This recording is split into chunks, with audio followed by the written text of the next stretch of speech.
pouvoir échanger autour de la question des indépendances africaines. Du point de vue, parce qu'il y a des aspects à ces indépendances, il y a des aspects politiques, il y a des aspects sociaux, il y a des aspects économiques, il y a des aspects culturels, il y a des aspects psychologiques, il y a plein d'aspects qu'on peut dégager de ces 50 ans qu'on vient de passer sous régime d'indépendance après à peu près un siècle de colonisation. Donc, aujourd'hui, on va plutôt se limiter aux aspects politiques qui sont pas du tout les moindres. Et bon, je ne vais pas dire en quoi vont consister ces aspects politiques puisque le conférencier est là pour ça. Je lui laisse la parole. Rodrigue Pobli, d'origine togolaise, engager le débat sur les indépendances africaines du point de vue des réalités politiques. Merci. Comme l'a dit Ntongo, je suis Rodrigue Pobli. Je suis né au Togo. Je suis secrétaire général d'une organisation panafricaniste. Donc, le sujet qui nous intéresse aujourd'hui, effectivement, c'est la question des indépendances. Vous n'êtes pas sans savoir que la France et 16 ouaves en Afrique ont décidé cette année de faire une fois encore un pied de nez au peuple africain en disant que voilà, ils veulent célébrer ce qu'ils appellent le jubilé d'or, c'est-à-dire 50 ans des indépendants de l'Afrique, ce qui en soi est un jeu grave à l'endroit de notre peuple, eu égard en tout cas aux réalités qui sont les nôtres depuis la soi-disant décolonisation des pays africains. Vous savez tous que le processus de décolonisation de l'Afrique a commencé pratiquement dans les années 40-50, avec l'émergence de ce qu'on a appelé, en tout cas officiellement, enfin, l'histoire officielle telle qu'elle nous a été racontée, c'est qu'après que les Africains aient été recrutés dans l'armée coloniale et qu'ils sont venus voir les Blancs, les Européens mourir sur les champs de bataille, c'est là qu'ils ont compris que les Occidentaux ou les Européens n'étaient ni Dieu, ni des extraterrestres. Donc, bon, à partir de là, les Noirs ont pris conscience de leur situation et ont commencé par réclamer leur indépendance. Mais la réalité est beaucoup plus compliquée que ça, parce que le principe colonial et le fonctionnement du système colonial en Afrique n'ont pas été acceptés. Les Africains n'ont jamais accepté cet état de choses. C'est ainsi que la colonisation a utilisé beaucoup plus de moyens de coercition pour maintenir les Africains dans ce système que de faire avec l'assentiment des populations.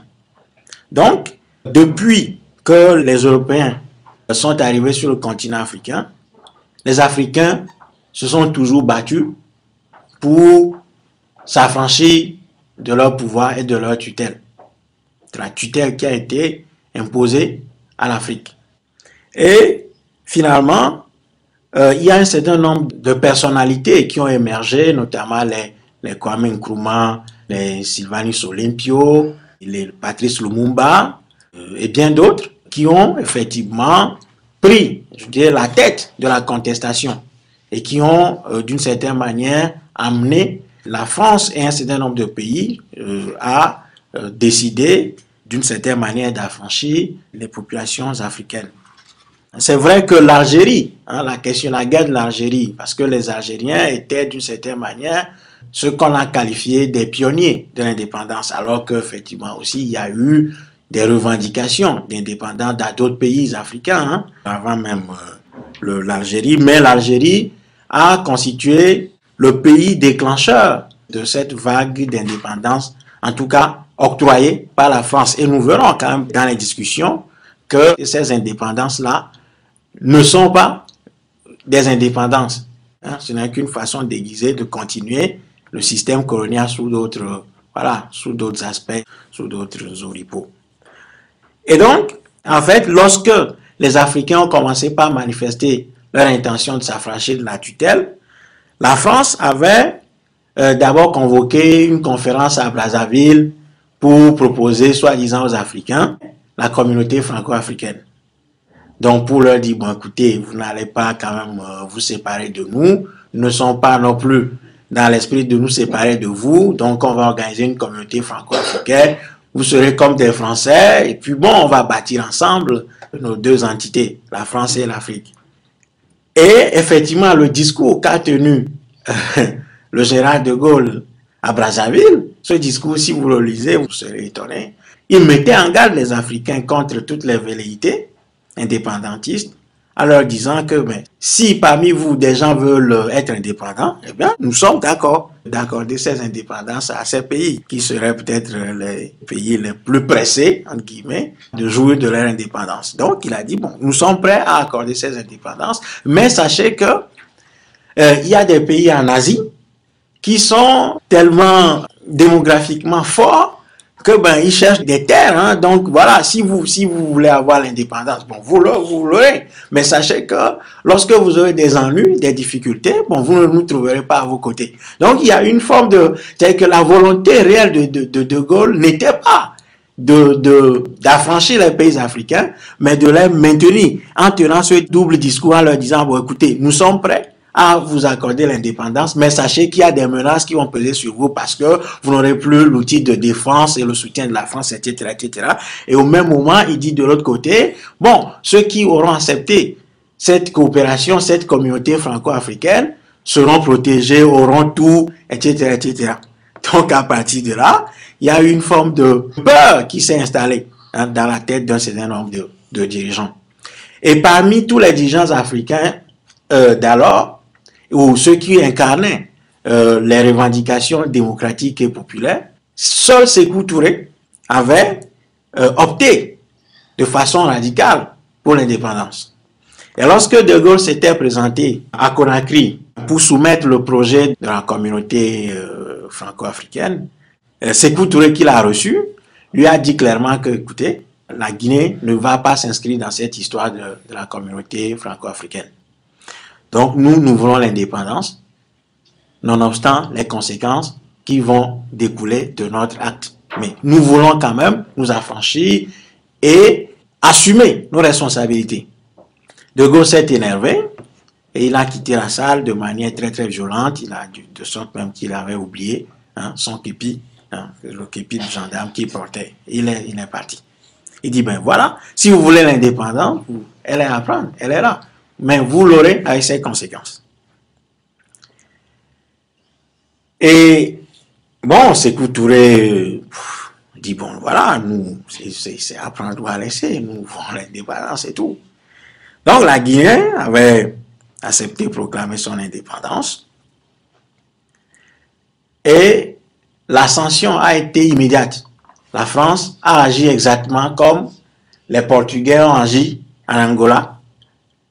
Lorsque les Portugais étaient amenés à quitter l'Angola, ils ont coulé du béton dans les ascenseurs qu'ils ont construits, ils ont détruit les routes, ils ont tout détruit, les bâtiments, tout. Ils ont tout saboté, ils sont partis, ils ont dit, vous voulez l'indépendance, voilà. Maintenant, nous, lorsqu'on administrait l'Angola, c'est nous qui avons construit ces infrastructures. Donc, en partant, on les détruit tout simplement.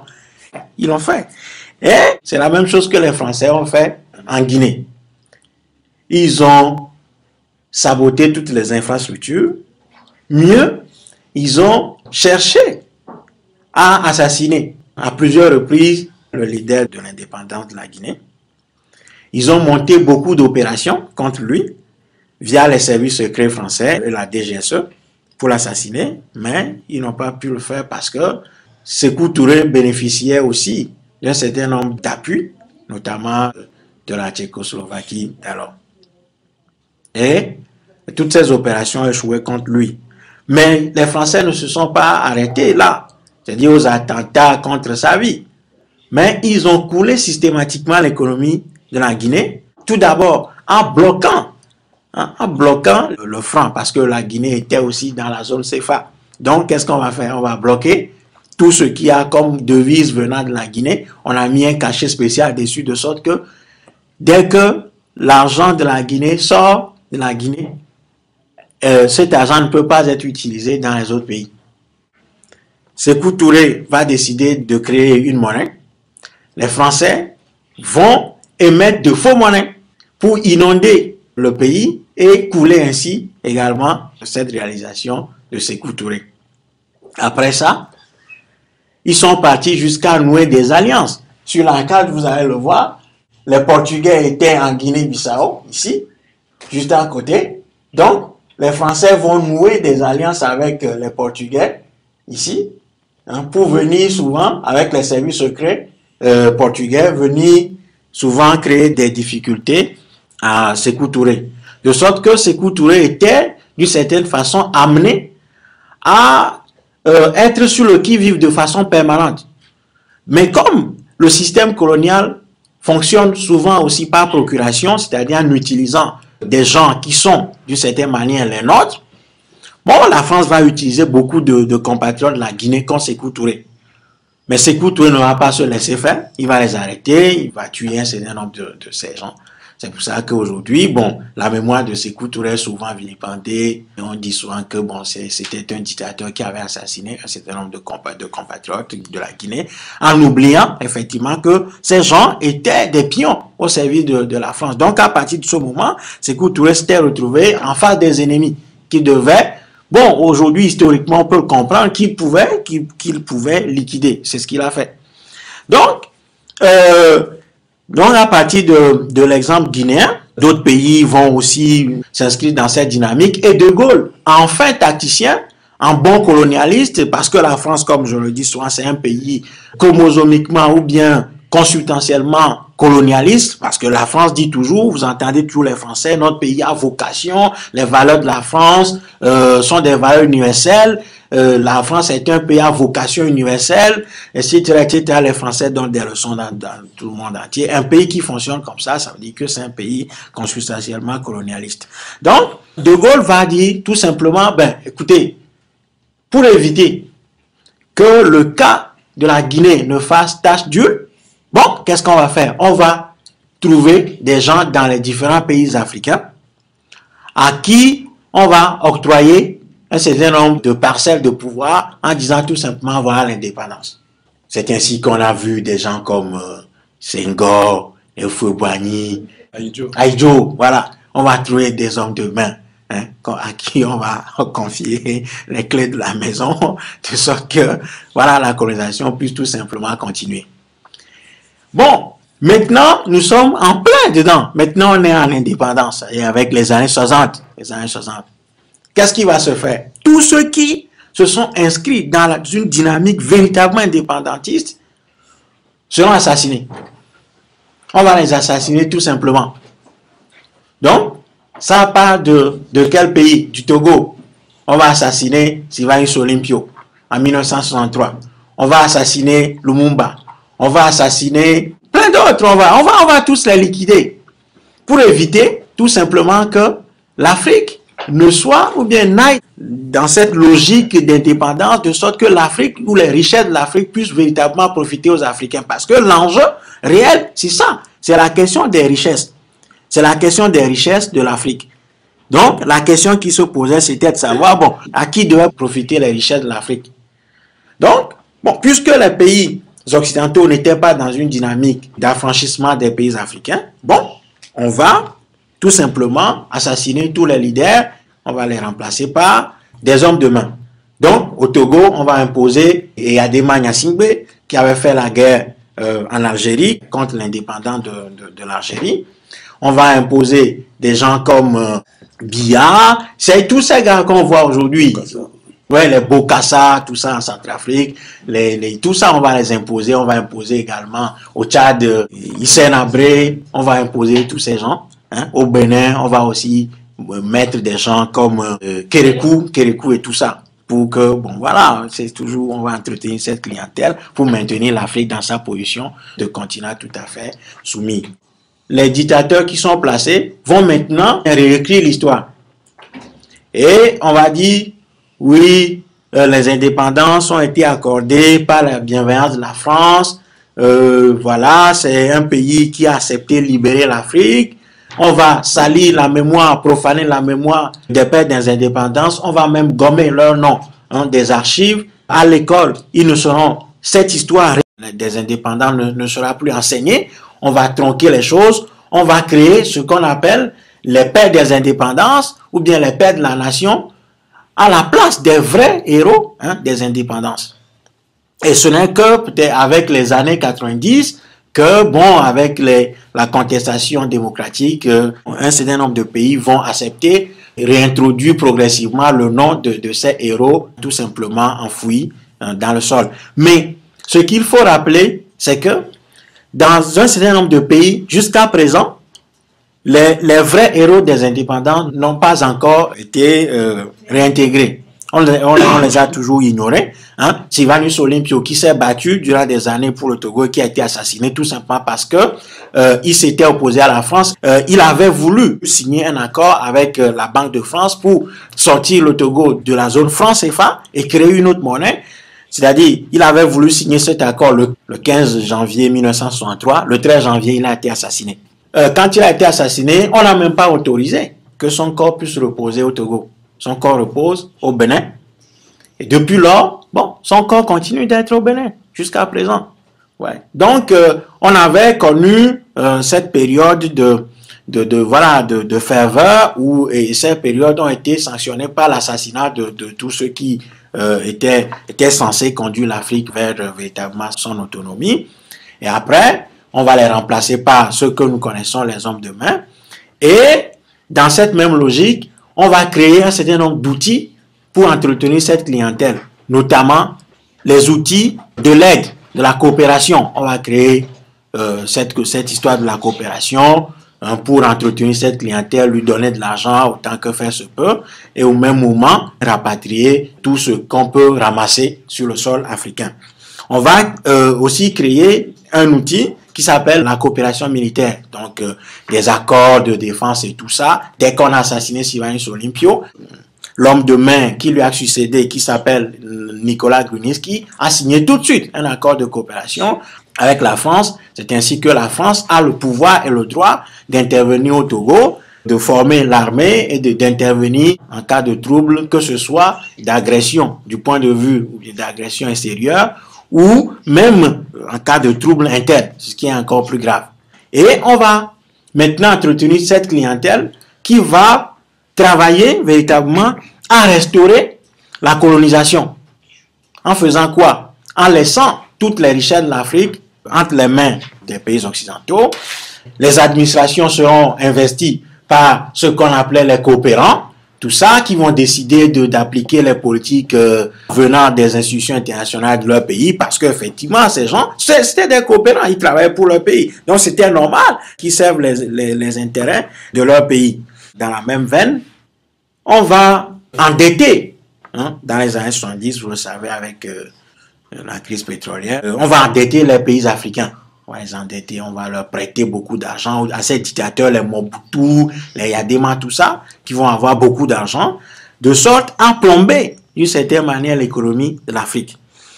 Et la conséquence de cette dette, c'est que progressivement, tous les secteurs clés de l'économie vont échapper aux entités locales. Donc, nos économies seront placées sous tutelle de la Banque mondiale, du FMI et tout ça, qui vont maintenant aussi imposer des politiques en direction du peuple, c'est-à-dire des politiques qu'on appelait les politiques d'ajustement structurel. Et bon, on va maintenant réduire les frais de fonctionnement de l'État, ce qui veut dire que le secteur éducatif, qui est l'un des secteurs les plus importants pour un pays qui veut quand même aller de l'avant, on va réduire les budgets, on va priver les populations des soins parce qu'un peuple malade qui n'est pas en mesure de se soigner est un peuple voué pratiquement à la disparition. Donc, on va priver également les pays africains de ressources en matière de politique de santé. Et l'économie africaine sera beaucoup plus consacrée à, en guillemets, la construction d'infrastructures de transport. Et ces infrastructures de transport, quelle est leur finalité? Leur finalité, c'est de servir de route de transport et d'approvisionnement, c'est de sécuriser d'une certaine manière, de façon, si je dois parler de façon plus globale, c'est de sécuriser les approvisionnements des matières premières aux pays occidentaux, tout simplement. Aujourd'hui, ce qui se passe, c'est que quand on voit la réalité de façon honnête et factuelle, on voit quand même que l'élément moteur ou l'élément central d'une indépendance, c'est quoi? C'est que le peuple puisse décider. Ce qui est consubstantiel à l'idée même de l'indépendance, c'est la souveraineté démocratique, la souveraineté populaire. Ça veut dire que le peuple doit avoir les pleins pouvoirs d'élire ses dirigeants et de les renvoyer quand ceux-ci n'accomplissent pas leur mission. Donc c'est ça même l'idée, l'idée maîtresse des indépendances, c'est que le peuple puisse disposer des facultés pour pouvoir élire ses dirigeants, s'il le faut, le cas échéant, les renvoyer, les démettre, etc., faire ce qu'il veut, en tout cas au niveau de ses dirigeants. La deuxième chose, la deuxième chose qui se rattache aux indépendances ou bien à l'idée de l'indépendance, c'est que les ressources du pays, les ressources du pays, les ressources du pays, soient au service du peuple, soit entre les mains du peuple, de sorte que c'est le peuple qui décide de quelle utilisation faire de ces ressources, du secteur auquel il décide de les consacrer, etc., etc. Et la troisième idée, qui est intimement liée à la notion de l'indépendance, c'est que le pays puisse s'auto-défendre, se défendre lui-même, avec ses propres outils. Bon, économiquement, on le voit, mais tel n'est pas, enfin le sujet d'aujourd'hui n'est pas sur l'économie, mais vous verrez que ce qui est central dans la notion des indépendants, c'est les dirigeants, c'est les dirigeants, c'est l'élection, ou bien l'érection des dirigeants en Afrique. Comment ces dirigeants viennent? Et ces dirigeants, quel est leur rôle? Quel est leur rôle? Est-ce que ces dirigeants sont au service de notre peuple ou bien sont-ils au service des puissances étrangères? C'est ça la question fondamentale. Donc, qu'est-ce qui va se passer? Puisque les pays colonisateurs n'ont pas cette vocation de lâcher si facilement l'Afrique, qu'est-ce qu'ils vont faire? Lorsqu'ils vont ériger des pions à la place des vrais patriotes qui ont été assassinés, on va aboutir aux années 90 avec ce qu'on appelle les vents de l'Est, ce qui en réalité n'a pas touché fondamentalement l'Afrique. Il s'agit juste d'un ajustement du système d'antan. Donc on va positionner, on va aligner l'Afrique de façon automatique sur un certain nombre de démocraties occidentales pour juste entretenir une fois encore le folklore. Donc, on va assister aux premières élections dites démocratiques dans les années 90. On va voir que, en réalité, le peuple africain ne dispose d'aucun pouvoir. Donc, les dirigeants africains auront l'onction de l'Élysée ou du Downing Street à Londres, c'est-à-dire de l'Angleterre, et c'est tout. Voilà, dès que les soi-disant candidats ou dès que ces leaders disposent de l'onction des pays étrangers, bon, c'est fini. Le reste n'est que formalité. On va bien sûr convoquer le peuple pour des élections, mais bon, on ne va rien changer. Enfin, le choix du peuple ne changera rien. Donc, dans les années 90, il va y avoir explosion de la colère parce que le peuple va voter pour un candidat, il ressort avec le même dictateur qui a même 99,99% du suffrage. C'est ainsi que, bon, on a assisté à des aberrations extraordinaires où des dirigeants qui ont toujours assassiné le peuple africain, bon, vont se retrouver en position d'élus du peuple. Donc on va leur dire, mais maintenant ils ont l'onction du peuple, voilà, ils sont les hommes forts d'Afrique et ils vont continuer par appliquer les politiques venant toujours de l'extérieur. Et on a fait ces élections, les résultats étaient toujours les mêmes. En Guinée, puisque la France était aussi dans une dynamique de vengeance contre la Guinée, il faut systématiquement détruire la Guinée et en faire une forme d'exemple. Voilà. puisque vous voulez vous opposer à nous, voilà ce qui va se passer. Donc, on va humilier tellement la Guinée que Lansana Conté, le soir, on fait l'élection, le soir même, la fermeture, à peine les bureaux de vote sont fermés, l'ambassadeur de France lui tend la lettre de félicitations de l'Élysée. Voilà. Et c'est clair et net. Donc on va tellement humilier les compatriotes de la Guinée avec ça. Au Togo, on va assister à la même chose. Au Cameroun, pareillement. Au Tchad, la même chose. Mais la situation ne va pas seulement se limiter aux hold-up électoraux. On ne va pas seulement utiliser les hold-up électoraux pour maintenir l'Afrique en situation de colonisation. On va utiliser quoi? On va utiliser aussi les coups d'État.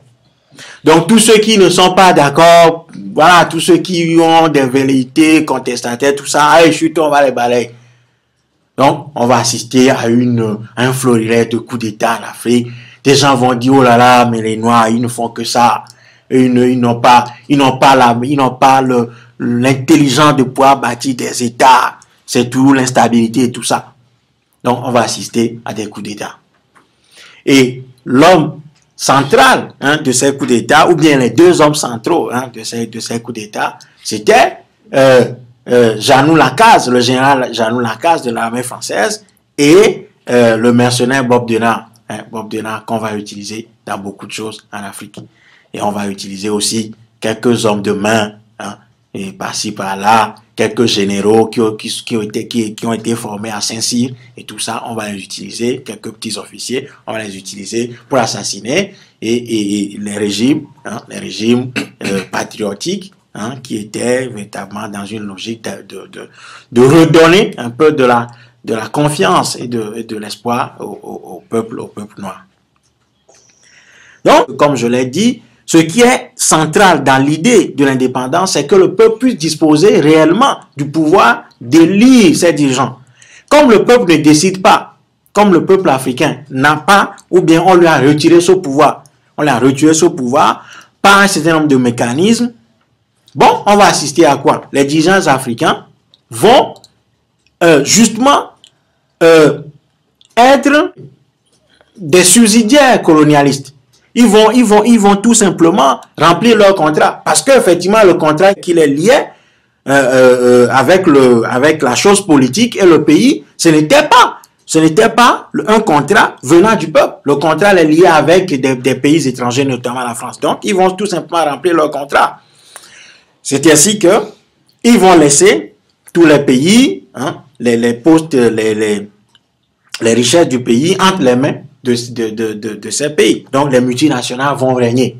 Elf va décimer complètement les pays d'Afrique, va saigner l'Afrique aux quatre veines et vider tout simplement tout ce qu'il y a comme pétrole en Afrique. De sorte même que ces multinationales créent même des guerres, créent des situations de trouble pour mieux tirer les richesses de l'Afrique. On va utiliser des entreprises, des multinationales comme Areva pour pomper toutes les richesses de l'Afrique. On va utiliser Bouygues, on va utiliser Bolloré, tout ça pour faire main basse sur toutes les infrastructures portuaires de l'Afrique. Et bon, comme ça, l'économie africaine n'est pas du tout au service du peuple africain. Elle est plutôt extravertie et au service des Occidentaux qui continuent de toute façon par mépriser les Africains. Donc aujourd'hui, la question qui se pose à nous est de savoir si dans ce contexte d'humiliation, de répression, de tout ce que vous savez, est-ce que nous sommes réellement indépendants? La réponse est non. C'est un non catégorique qu'il faut opposer à cette question. Pourquoi?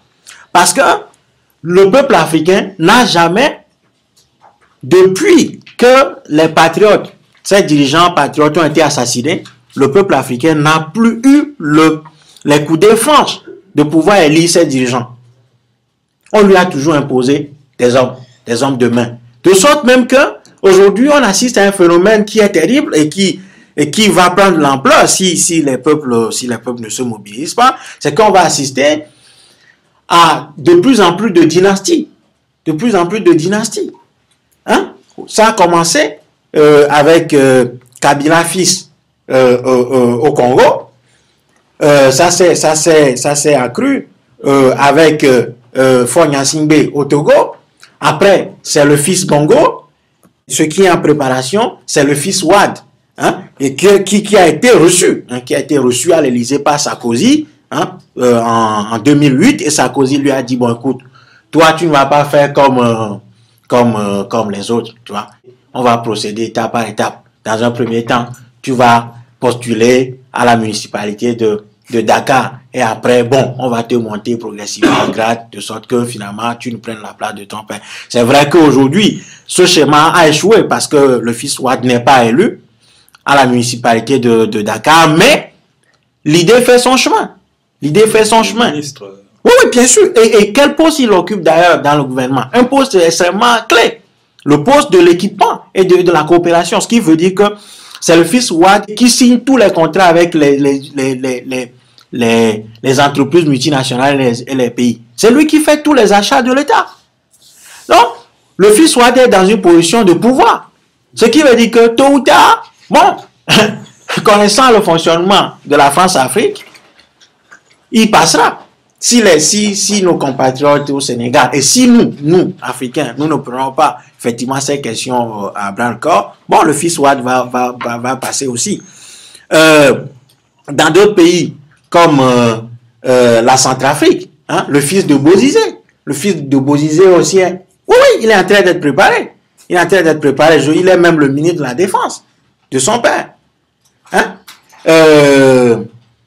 Au Tchad, les fils d'Ebi, c'est la même chose. En Guinée équatoriale, c'est la même chose, c'est le même schéma. Il est en train de préparer son fils. Donc, finalement, le peuple africain n'a jamais eu l'opportunité et les coudées franches de pouvoir élire ses dirigeants. Et la conséquence, c'est quoi? C'est que les Africains vont se trouver en position d'opposition frontale avec ses dirigeants, puisque ces dirigeants ne sont pas à son service. Et qu'est-ce qui va se passer? C'est le peuple africain qui sort toujours perdant de ce jeu. Parce que, au même moment que les Africains contestent ces pouvoirs bénéficient du soutien de la France. Bénéficient du soutien de la France au travers de la coopération militaire, des outils de coopération militaire, etc. Et les militaires français viennent appuyer leurs hommes de main sur le continent et répriment de façon systématique le peuple africain. On l'a vu au Tchad. Au Tchad, en 2008, lorsque une partie du peuple, parce qu'il faut savoir aussi que lorsque toutes les voies du changement démocratique sont bouchées, bon, le peuple n'a plus d'autre issue que de faire recours à la révolte. Et dans ce contexte, il y a des groupuscules qui se forment, des gens qui se forment, qui cherchent des moyens, tout ça. Donc, qu'est-ce qui va se passer au Tchad? Les compatriotes au Tchad vont prendre les armes contre Idriss Déby. Et la France va effectivement soutenir Déby en envoyant des troupes, des hélicoptères et du matériel via la Libye pour mater la contestation armée contre Idriss Déby. Mais lorsqu'on l'a dit, vous êtes certainement au courant. Sarkozy a dit non. Non. Nous, on n'a jamais fait ce truc. Hein. On n'a jamais soutenu le régime Déby. Et en soutenant Déby, Idriss Déby a même fait disparaître un de ses opposants, un des opposants les plus en vue, hein, qui est un des rares mathématiciens de l'Afrique. Hein, ce monsieur a disparu jusqu'à présent, on ne l'a jamais retrouvé. Ouais. Donc, la France va soutenir tous ces régimes et apporter régulièrement son soutien militaire à ces régimes. Au Togo, en 2005, nous ne savions pas, nous on ne savait même pas. C'est ça aussi le drame. C'est que nous, qui sommes nous le peuple, nous ne savons pas, on dort tout simplement. Pendant que les gens s'activent contre nous, bon, nous dormons ou bien nous faisons la fête. Donc, la France, sachant que Eyadema va mourir dans quelques mois, Qu'est-ce qu'ils ont fait? Qu'est-ce que l'Élysée et l'état-major français ont fait? Ils ont détaché quelques bataillons de la force LICOM basés à Abidjan pour les mettre tout simplement à l'aéroport de Lomé. Nous, on ne savait pas. Donc, moi, un jour, les gens m'appellent depuis Paris, on me dit, mais qu'est-ce qui se passe au Togo? On voit les mouvements de troupes en direction du Togo. C'était en novembre 2004. Donc, ça veut dire quoi? Ça veut dire qu'on savait que Yadema allait mourir, donc il faut organiser tout ça, circonscrire les contestations, etc. Donc, les soldats français des forces LICOM sont venus et le 5 février 2005, lorsque la mort de Yadema a été annoncée à la télévision par son premier ministre, tout de suite, les troupes françaises ont patrouillé aux côtés, ont occupé la rue avec l'armée togolaise. Et lorsque nous l'avions dit, c'était Michel Barnier qui était au ministère de la coopération et des affaires étrangères en ce moment. Lorsque nous l'avions dit, mais il fallait écouter ce qu'il a dit. Il a dit simplement que c'était un mensonge. Alors que nous voyons les soldats français dans les rues de Lomé, on dit non. On dit non. Et évidemment, face à l'opinion française ou bien l'opinion occidentale d'une certaine manière, que vaut la parole d'un petit nègre aux côtés de la parole d'un ministre de la coopération et des affaires étrangères? Bon, la France a toujours fait ça. Les peuples vont se trouver en position extrêmement de faiblesse.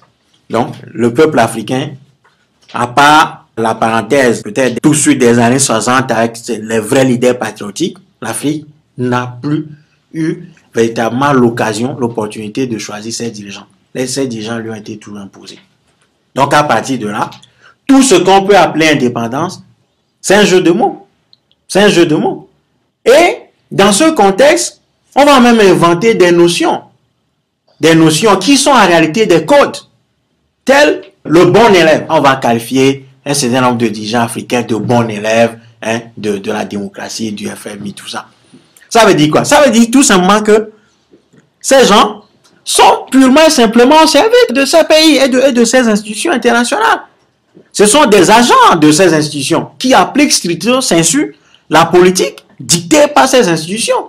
Mais quand on les qualifie de bons élèves, bon, il y a certains qui croient que c'était quelque chose de... Voilà, alors que c'était un nom de code pour dire que, voilà, ce sont les soumis, les plus soumis de la classe, c'est les bons élèves de l'Occident. Et ces bons élèves vont faire leurs preuves.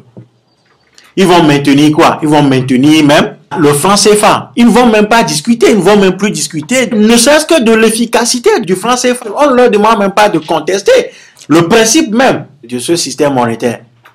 Mais ne serait-ce que en termes de résultats, quel est le résultat que donne le franc CFA? Ils ne vont pas le faire. Ils vont tout simplement laisser tout ça. Puis, ils vont aller dans le sens du maintien de tous les ressorts du franc CFA qui se résument en 2 ou 3 notions. C'est la notion de la fixité, un franc qui est fixe, quelle que soit l'activité économique en Afrique. Non, votre argent est invariable, c'est un taux fixe, c'est clair et net. Deuxième chose, la garantie. Tout simplement parce que le principe de la garantie, tout simplement parce que les Français estiment que les Africains sont tellement incapables qu'ils ne sont même pas capables de prendre, vous et moi, des gestes qu'on fait au quotidien, de prendre notre argent et d'aller dans une agence, j'ai du dollar, je veux avoir l'euro. Je vais dans une agence, je l'échange. Tout simplement. Mais la France estime que les Africains sont tellement incapables de faire ce simple geste de la vie quotidienne que, bon, on va inscrire dans l'accord qui crée le franc CFA, le principe de la garantie. Le principe de la garantie, ça veut dire quoi? Que c'est la France qui garantit à l'Afrique l'échange, l'échange de cette.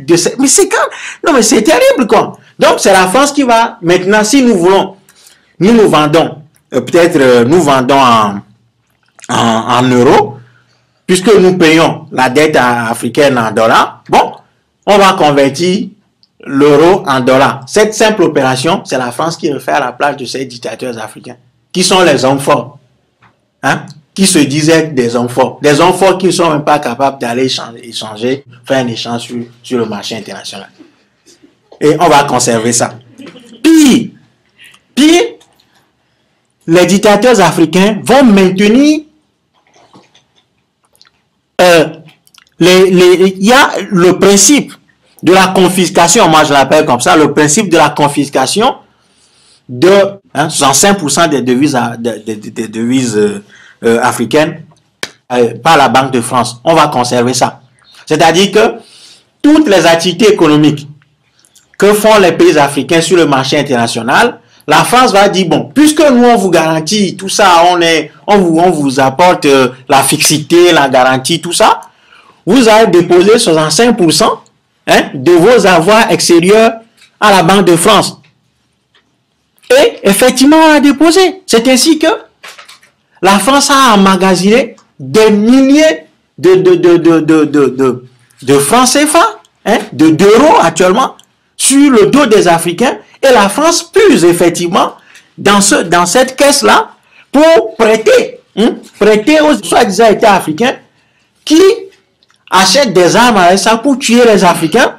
Et maintenant, les Africains vont travailler ou bien travaillent quotidiennement pour payer non seulement le capital, mais aussi les intérêts de la dette.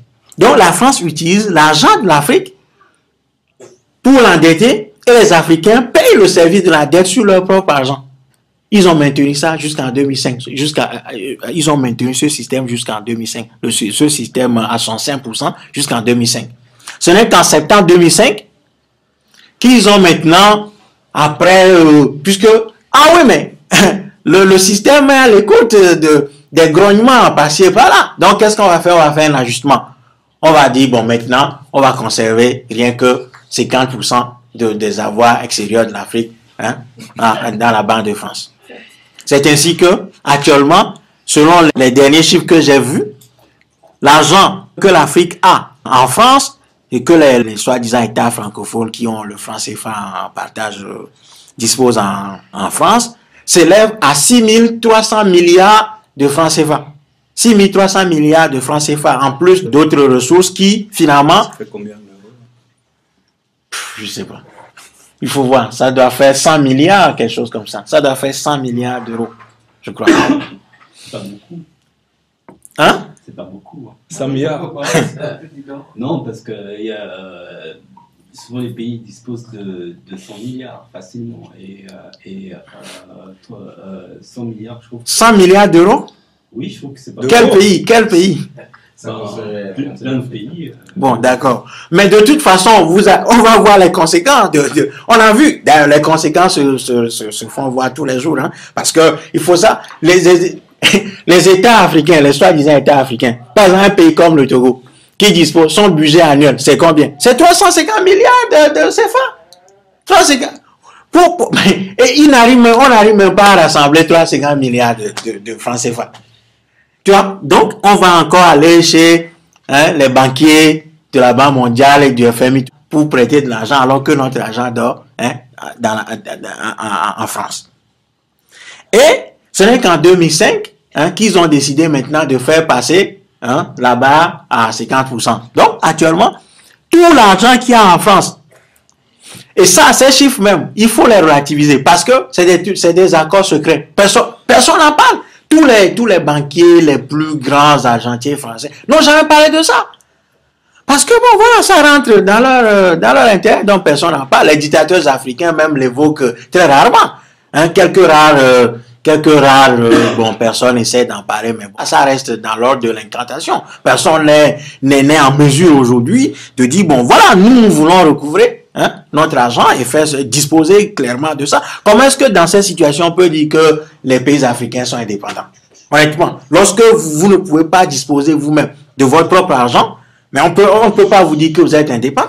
L'intérêt de ce système d'imposition des dirigeants, des leaders à l'Afrique, c'est quoi? C'est de conserver ce système. C'est de conserver ce système. Par exemple, le système du franc CFA.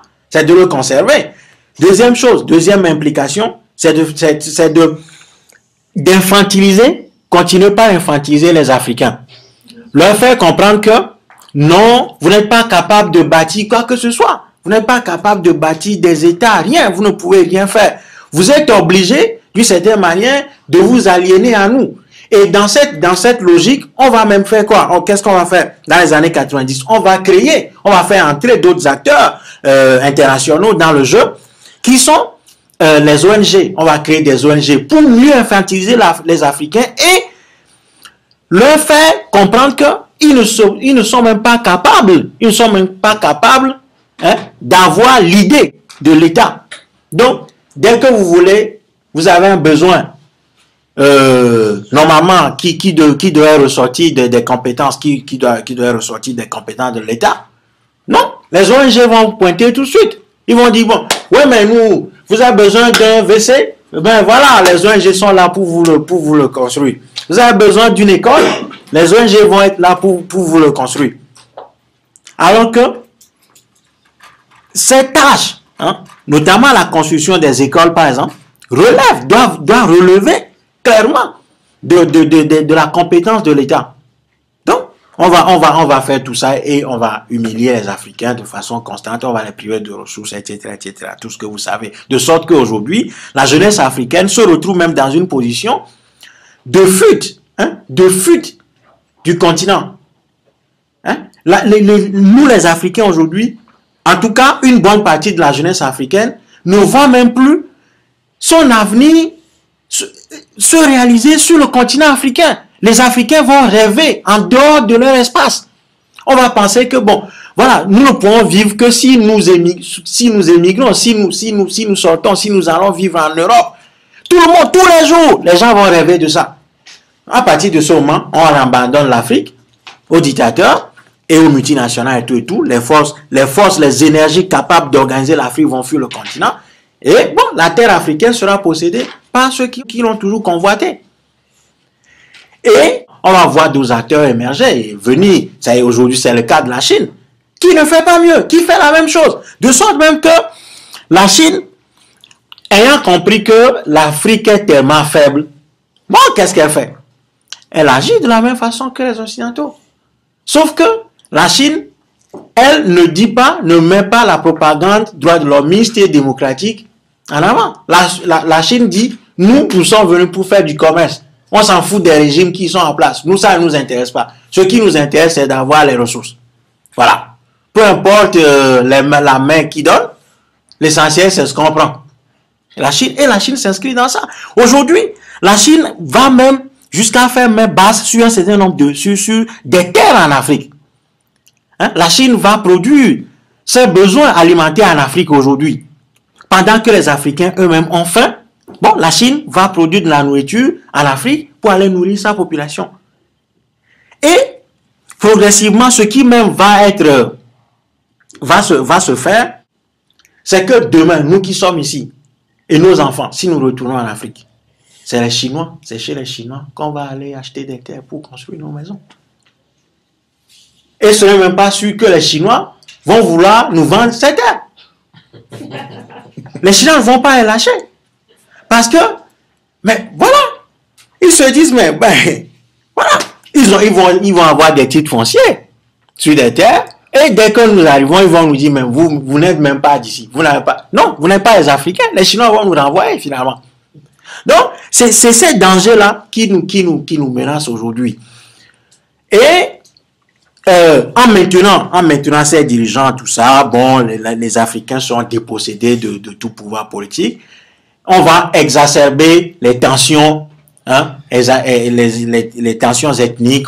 Maintenant, on va expliquer le drame de l'Afrique par le phénomène ethnique. On va dire que oui, mais vous n'êtes pas capable de vous entendre. Vous regardez, dans votre pays, vous parlez 52 dialectes. Ce ne sont même pas des langues. On va dire que c'est des dialectes. Nous-mêmes, nous en sommes fiers, puisque dès qu'on se retrouve à l'extérieur, qu'est-ce qu'on fait? On se regroupe entre nous. On dit, ah oui, mais voilà, association des ressortissants du Kivu, association des ressortissants de machin, association des Togolais résidents en Suisse. Ça nous apporte quoi? Ça nous apporte quoi? Alors que tout le continent africain est dans la merde. Si nous, on se regroupe entre ethnies ou bien entre villages, tout, qu'est-ce que ça nous apporte? Quel problème nous résolvons concrètement en Afrique avec cette façon de fonctionner? Donc, quand on va exacerber les questions ethniques, on va même expliquer la reconduction des dictateurs africains par le phénomène ethnique. Donc, on va dire, ah ça c'est le fief de l'opposition, le Sud qui a toujours voté pour l'opposition et le Nord a toujours voté pour le pouvoir en place. Alors que la réalité montre clairement que le peuple africain n'a jamais voté pour ces fumiers. Honnêtement, des gens qui ne sont même pas capables de nous apporter le minimum de solutions. Le minimum de solutions face à un problème d'inondation. Voilà, tous les ans, nos villes sont sinistrées parce que, voilà, il pleut. Et ces gens, les Africains vont tous les reconduire au pouvoir. Non, honnêtement, c'est pas possible. Les Africains n'ont jamais voté pour les salopards que vous voyez actuellement au pouvoir. Ce sont des gens, des subalternes colonialistes qui sont là, qui servent la colonisation, et puis c'est tout. Donc, voilà un peu la situation de l'Afrique aujourd'hui, en tout cas sur le plan politique. J'ai fait, parce que comme il m'a été demandé simplement de faire un travail sur le fonctionnement politique, c'est de vous dire qu'aujourd'hui, après 50 ans d'indépendance, les Africains, n'élisent pas leurs dirigeants. Jusqu'à présent, on vient de le voir avec l'élection qui vient de se passer au Togo. C'est le cas le plus récent. Le cas le plus récent, c'est le Togo. On l'a vu un peu plus dans le temps avec le fils Bongo. Personne n'a élu. Mais honnêtement, comment est-ce que vous voulez que des gens comme ça, qui en temps normal de l'Afrique ne peuvent même pas assumer le rôle des boueurs, que les Africains leur donnent cette responsabilité étatique d'incarner tout. Non, mais c'est pas possible. Hein? Donc, bon, le cas le plus récent, c'est le cas du Togo. Bon, le monsieur s'est présenté à l'élection, il a été battu à plat de couture. Qu'est-ce qu'il va faire? Puisque c'est toujours lors de la transmission des résultats que se pose la question de la fraude. Qu'est-ce que l'opposition et le pouvoir ont fait? Ils ont conclu un accord de créer ce qu'ils appellent le VSAT. C'est un outil satellitaire pour pouvoir proclamer les résultats en temps réel. L'un, approchant de la fin de la fermeture des bureaux de vote du dépouillement, le pouvoir, les ministres et les responsables du pouvoir ont décidé tout simplement de couper le VSAT. Ils sont partis, ils ont appuyé, tac, sur le bouton, puis c'est terminé. Et donc, quand ils ont appuyé, ils ont dit, ah mais non, mais le satellite ne fonctionne pas. Donc, qu'est-ce qu'on va faire? On va maintenant appeler les présidents des bureaux de vote locaux, qui viendront à Lomé, dans la capitale, proclamer eux-mêmes les résultats avec les enveloppes en poche. Les enveloppes, on leur a fait des enveloppes et tout ça. Donc, les Africains n'élisent pas leurs dirigeants. 2, les Africains, les dirigeants qu'ils ont élus ont été assassinés. Et lorsqu'ils sont assassinés, on les a remplacés, on a remplacé ces dirigeants par des hommes de main, des pions qui ont toujours servi le système colonial, en mettant l'ensemble des ressources de l'Afrique au service des pays occidentaux. En faisant quoi? En imposant, ou bien en continuant par exemple la culture même des Lénine disait justement que un peuple qui n'est pas organisé ne peut résoudre aucun de ses problèmes. Donc, après avoir théorisé et tout, organisons notre peuple. Organisons-le. Nous n'organisons aucun peuple africain. Les oppositions africaines ont montré qu'elles ne sont pas capables d'organiser. Nonobstant les raisons objectives qui expliquent cela, il y a des raisons subjectives aussi. Les oppositions n'ont jamais réussi à organiser les peuples. De sorte que, lorsque la victoire leur est volée, ils essayent 2 ou 3 semaines de tenir. Après, quand la répression s'abat, tout le monde disparaît. On tue 1 millier, 2 milliers, et puis bon, le reste, bon, voilà, on va pleurer, et puis c'est tout. Et on attend la prochaine échéance pour faire la même chose. Et c'est ainsi de suite. La Guinée, bon, on va avoir quelqu'un comme Dadis. Les Français l'ont porté au pouvoir. Comme ils voulaient montrer que, bon, il a la poitrine plus large que les autres, bon, les Français lui ont tiré dessus. Et on a utilisé quelqu'un pour lui tirer dessus et le renvoyer au Burkina. Il est actuellement au Burkina. Et le problème est résolu. Parce que les Occidentaux ne peuvent pas accepter que les nègres humilient un des leurs. Et lorsque Dadis a humilié l'ambassadeur d'Allemagne à Conakry, sa main s'était dite. Voilà. Donc, Résolvons nos problèmes. Faisons face à ces problèmes, théorisons suffisamment et organisons le peuple. Peu importe si nous, parce que c'est ça qui doit être la perspective pour nous. Nous ne devons pas être dans une logique de, voilà, que c'est nous-mêmes ou bien nous seuls qui devons obtenir les résultats. Ce qui est important, c'est de tracer des voies pour les générations à venir. Peu importe, si nous-mêmes, nous n'arrivons pas à résoudre les problèmes aujourd'hui, faisons en sorte quand même que nos enfants puissent disposer des outils philosophiques, une voie, tout ça qui leur permettront d'aller. Parce que ce n'est que comme ça qu'on construit un peuple. Ce qui serait souhaitable, c'est aussi que nous édifions les générations qui sont derrière nous. Nous devons les former de sorte qu'elles soient plus puissantes que nous dans la transmission des connaissances et de l'instinct même de survie. Les générations qui sont derrière nous, nous devons les former beaucoup plus que nous-mêmes nous ne le sommes. C'est que ces générations, nous devons faire en sorte qu'elles soient plus puissantes que nous. Sinon, si les générations qui nous suivent sont plus faibles ou moins fortes que nous, ça veut dire que nous allons vers la destruction. Un peuple ne survit que lorsque les générations successives sont plus fortes que les précédentes. Or, en Afrique, souvent, qu'est-ce qui se passe? Par l'héritage esclavagiste et colonialiste, qu'est-ce qu'on fait souvent? Les devanciers préfèrent plutôt ne pas transmettre plus de connaissances. Donc, on va les affaiblir pour que, lorsque nous mourons, pour qu'on nous regrette, pour qu'on regrette que, il est mort. C'est lui seul qui a la capacité de résoudre les problèmes. C'est d'ailleurs le pourquoi, Houphouët-Boigny, tout ça, ils ont coulé la Côte d'Ivoire. Pour dire, mais si eux, ils meurent, comme ça, on va les regretter. Et effectivement, on les regrette.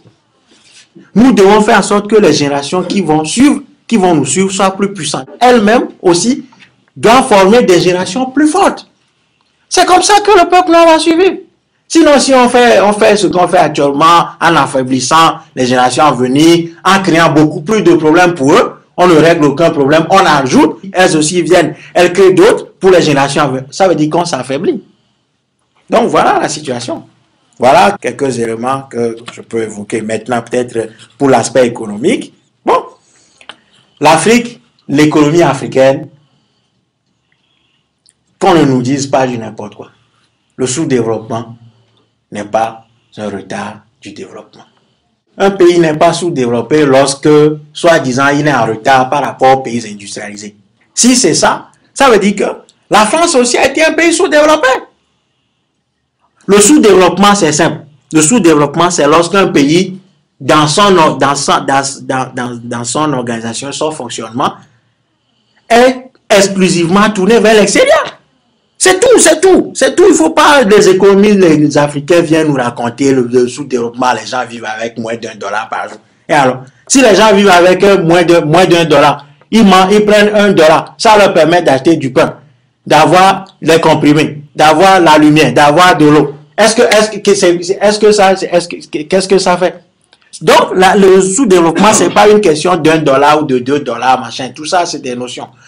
Le sous-développement, c'est lorsque l'économie d'un pays est extravertie, clairement et nettement. Donc, vous ne vivez que pour produire pour les autres. L'économie africaine est complètement démantibulée. Elle est inorganisée, elle est désorganisée totalement. C'est ça le sous-développement. Donc, le sous-développement a plutôt une cause ou bien des causes beaucoup plus structurelles que conjoncturelles. Donc, si nous ne cassons pas l'ordre établi, c'est-à-dire les structures actuelles, rien ne se fera. C'est dans un cadre où il y aura des règles, le peuple aura décidé, participera au pouvoir, à l'exercice du pouvoir, au dynamisme de l'économie, tout ça, que les choses vont s'arranger. Donc, en théorisant un peu sur l'économie africaine, l'économie qui fonctionnera pour l'Afrique, c'est cette économie qui n'est, d'ailleurs l'Afrique l'a montré de par le passé, qu'elle n'est ni capitaliste ni socialiste. C'est pour ça que tous les schémas qui ont été appliqués en Afrique n'ont jamais marché. Donc, l'Afrique a un fonctionnement spécifique. C'est la liaison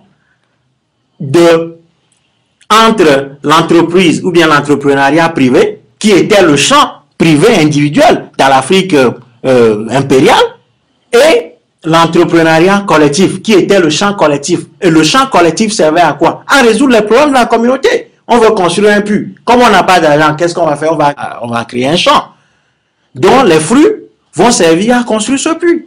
Et le champ individuel, ça c'est pour les besoins spécifiques individuels, superfétatoires de la famille, etc.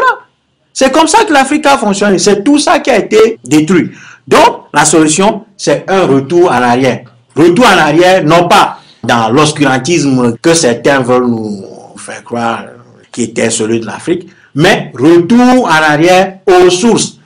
Retournons aux sources. Si nous retournons aux sources, nous allons trouver que nos ancêtres avaient fait des choses extrêmement extraordinaires.